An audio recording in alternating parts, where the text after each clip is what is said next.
turunan tukang jamu, tapi jamunya bukan jamu Banyak macamnya, 24 macam itu sebungkus teh.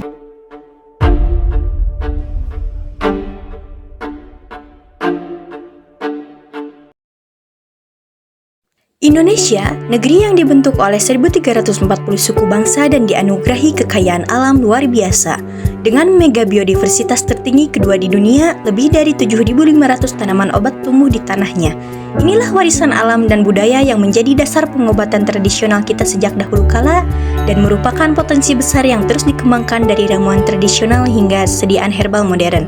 Sejak dahulu, masyarakat adat di seluruh Nusantara telah mengenal khasiat bahan alam, mulai dari akar, daun, hingga kulit kayu semuanya diramu menjadi obat untuk menjaga kesehatan. Ramuan herbal seperti jamu tak tertulis dalam buku, namun diwariskan lewat lisan dari generasi ke generasi. Jamu dan ramuan herbal menjadi bagian tak terpisahkan dari kehidupan. Di tengah banyaknya perkembangan teknologi saat ini, di daerah Garut masih terdapat toko jamu yang legendaris yang sudah berdiri sejak tahun 1930. Toko jamu Liangkeng ini menjadi saksi perjalanan obat tradisional Indonesia yang terus diwariskan. Kami berbincang dengan ibu atau bapak selaku pemilik toko jamu Liangkeng di daerah Ciwalen, Garut.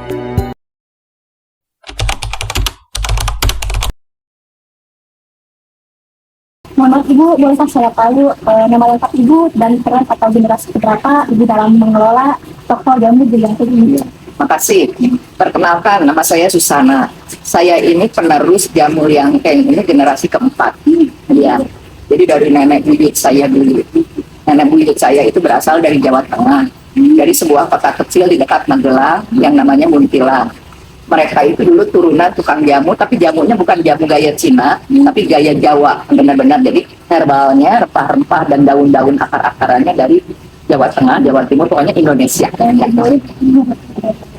Baik, jika berkenan kita langsung saja memulai pertanyaan yang pertama ya Bu. Silahkan. Sejak kapan toko jamu Liangkeng berdiri dan siapa yang merintis toko jamu? Nah, jamu Liangkeng kira-kira berdirinya 1930 sekian. Ya.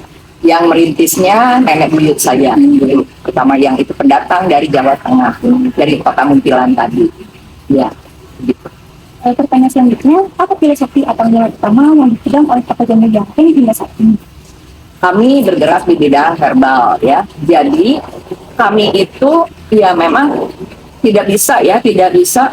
maksudnya tidak bisa mensubstitusi atau menggantikan peran medis. Kami itu di sini melengkapi tindakan-tindakan medis.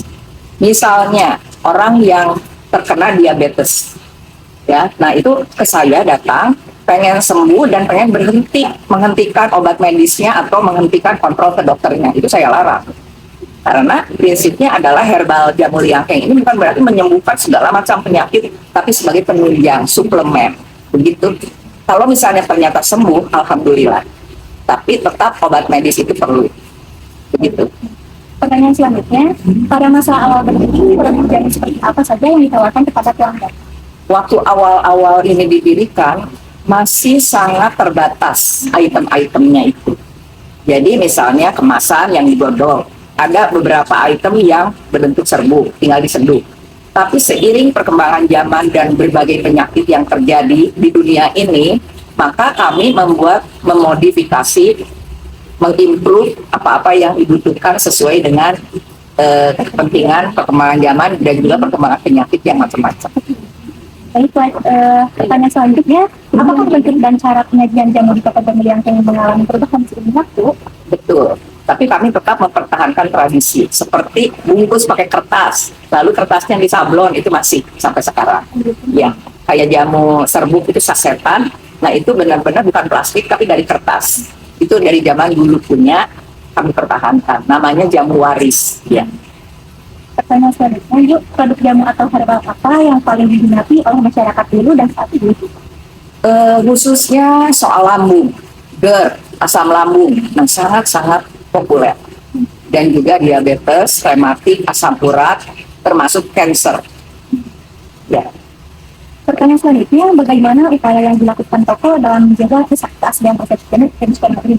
Kami memiliki satu buah buku resep dari leluhur kami. Jadi sudah ada takaran-takarannya. Dan misalnya dalam satu bungkus kemasan itu saya hitung ada 50 item, 50 bahan. Itu isinya itu. Harga juga sangat terjangkau, cuman 30.000 misalnya. Dan itu bisa terpakainya selama 2 minggu berturut-turut dengan cara diangetin ulang. Tambah air tiap malam selama 2 minggu. Minumnya teratur 3 kali, segelas kecil pagi, segelas kecil siang, dan segelas kecil sore. Teratur. Nah, seandainya kurang aja satu item, kami nggak bisa bungkus itu. Jadi kami benar-benar strict pada resep leluhur kami. Jadi nggak bisa dibungkus, jadi harus nunggu barang komplit. Ya. Pertanyaan selanjutnya, apakah toko jamu yang King juga mengembangkan produk jamu dalam bentuk modern seperti kapsul atau serbuk? Kami tidak, karena itu tidak diizinkan oleh BPOM juga untuk menjual kapsul. Jadi benar-benar simplis ya. Sehingga kelihatan dari luar, oh ini akar bajaka, oh ini misalnya kayu legi. Semuanya nampak kelihatan transparan. Jadi, pertanyaan selanjutnya, Bu, siapa saja pelanggan utama toko jamu yang King saat ini? Apakah berasal dari berbagai generasi? Berbagai generasi, dari mulai tua banget, agak tua, agak muda, anak-anak, bayi, ada semua. Segmennya berbagai usia. Pertanyaan selanjutnya, apa harapan besar dari toko jamu yang King dalam mendukung pelestarian budaya jamu khususnya di Garut dan secara nasional? Saya berharap ya selalu ada penerus. Kalau udah saya, nanti ada generasi penerus lagi dan seterusnya, karena terbukti bahwa herbal ini, kekayaan alam Indonesia ini begitu luar biasa, mengandung di samping untuk keindahan kayak bunga, daun-daunan, tanaman-tanaman lain juga tanaman obat. Nah, itu harus dilestarikan. Terima kasih banyak, Bu.